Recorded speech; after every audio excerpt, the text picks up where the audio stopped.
రాష్ట్రాన్ని మనకిస్తే అక్కడి నుంచి ప్రయాణం మొదలుపెట్టి ఇవాళ చంద్రశేఖరరావు గారు చేసిన అప్పులకు ప్రతి నెల బట్టి విక్రమార్క గారు అసలు మిత్తి కలిపి ప్రతి నెల 6,500 కోట్లు కడుతుండు. ఈ మొదటి సంవత్సరం ఇప్పటికే 65,000 కోట్ల రూపాయలు చంద్రశేఖరరావు గారు అప్పులు చేసిన దానికి ఆయన తెచ్చిన అప్పులకు అసలు మిత్తి కలిపి 65,000 కోట్లు కట్టారు. తెలంగాణ రాష్ట్రంలో ఉన్న 70 లక్షల రైతాంగ కుటుంబాలకు 55,000 కోట్లు ఖర్చు పెడితే చంద్రశేఖరరావు తెచ్చిన అప్పుకు మొదటి సంవత్సరంలో ఒక్క కుటుంబం చేసిన అప్పుకు 65,000 కోట్ల రూపాయలు చెల్లించాల్సి వచ్చింది. మిత్రులారా, తెలంగాణ రాష్ట్రాన్ని ఎంత భ్రష్టు పట్టించిండో చంద్రశేఖరరావు. ఇవాళ తెలంగాణ ఆర్థికవేత్తలు ఆలోచన చెయ్యాలి.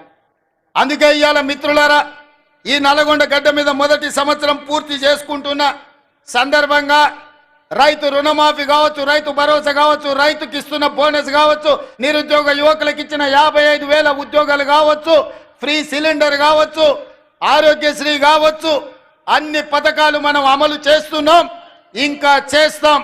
ఈ గడ్డ మీద నుంచి చివరిగా ఒక్క మాట చెప్పదలుచుకున్నా, సంక్రాంతి తర్వాత రైతు భరోసా మీ ఖాతాలో పడుతుంది. వాడో వీడో ఏదో చెప్పితే ఎవ్వని మాట వినకండి.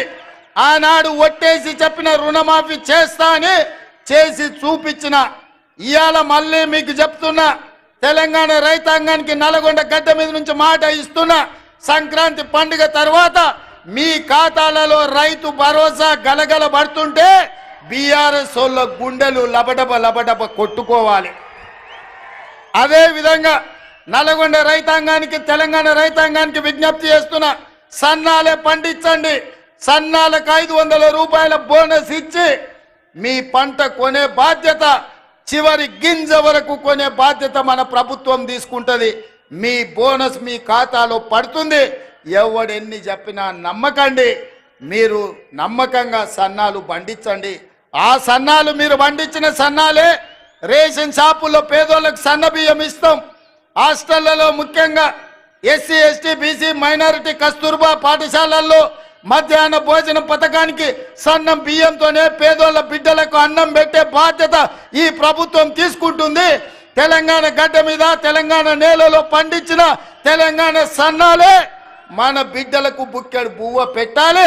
సన్నాలు పండించండి. 500 బోనస్ ఇచ్చే బాధ్యత ఈరోజు తెలంగాణ రాష్ట్ర ప్రభుత్వం తీసుకుంటుంది అని చెప్పి మీ అందరికీ నేను చెప్పదలుచుకున్నా. అదేవిధంగా ఎంకన్నా కాగితాలు ఆడబెట్టిండు, చెప్తూనే ఉండు, కాగితాలు ఇస్తూనే ఉండు.